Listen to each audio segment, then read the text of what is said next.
Mapagpalang umaga po sa atin lahat. Narito tayo ngayon sa Snake Road. Mag-i-spray tayo dito ng foliar. Ang i-spray natin dito yung Crop Giant. Tsaka haluan natin ng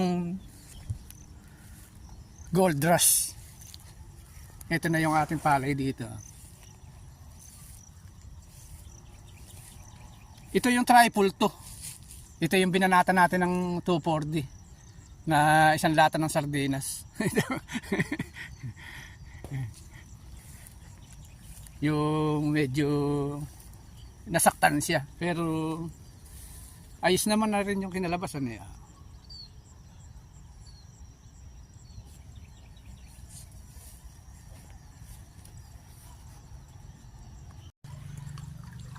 Ito, mag-uumpisa na tayo. Ang templada natin sa Crop Giant, ganito karami. Katumbas ito ng 10 kutsara. Katumbas ito ng 10 kutsara. Ito. Tsaka itong gold.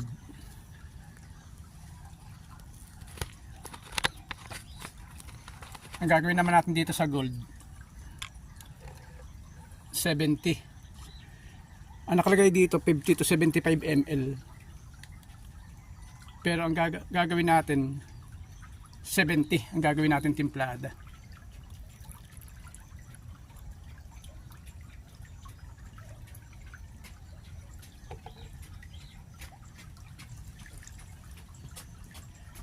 Ayan, ganito karami. 70 yan.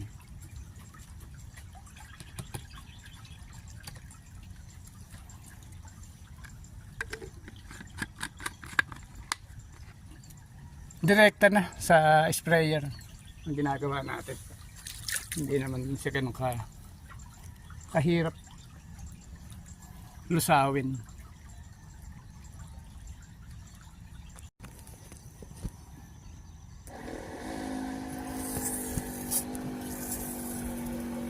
Ito yung ating mahiwagang stick.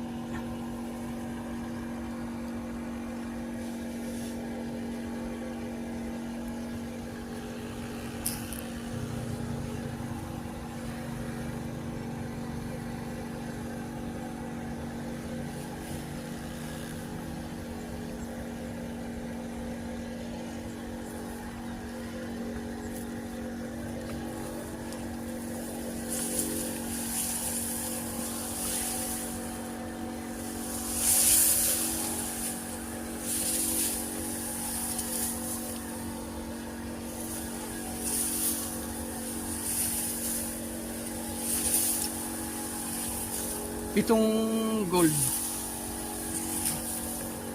nakalagay din dito na mahusay din siya sa steam borer. Marami rin siyang daladalang kayang patayin.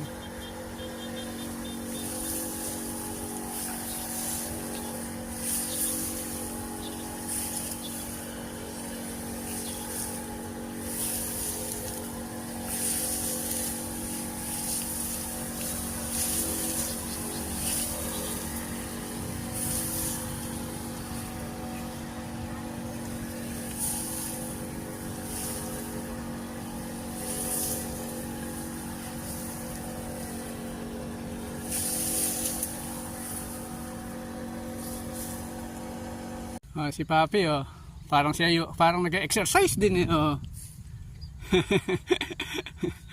Balik-balik lang siya sa karsada, eh. Medyo siguro napagod na, bumalik na rito. Karga na lang siguro tayo.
mala baka sakali ito mga katapusan o first week ng February.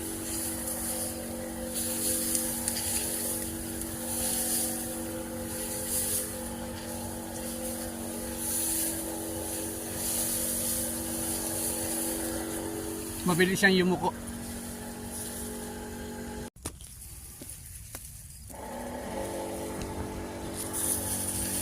Itong pitak na to, kahit kailang panahonin, hindi ba siya pumapangit yung palay niya? Bukod doon, lagi pa siyang malinis. Meron talagang pitak na lagi siyang maganda ba? Siguro parang bang mataba yung lupa niya.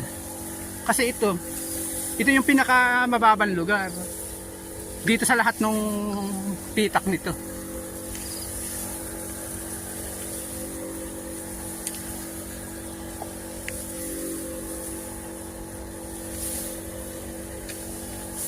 Kaya ito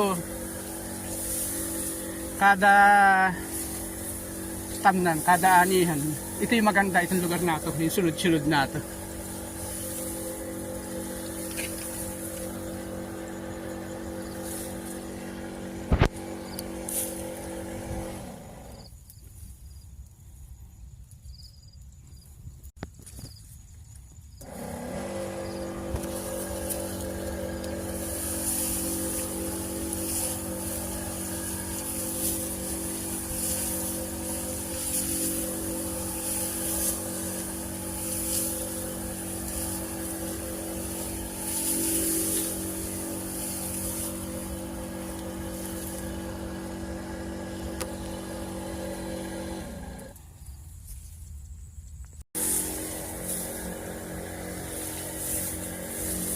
Ay, itong tripulto natin na to, ulit lang natin itong binhi na to.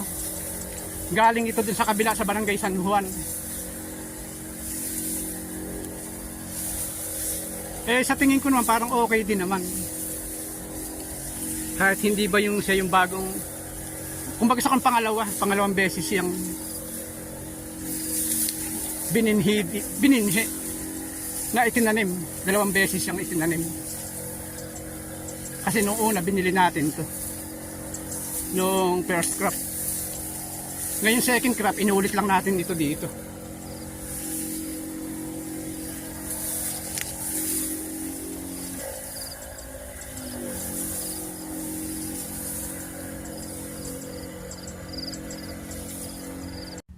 Ayan si partner, si Papi, Pi.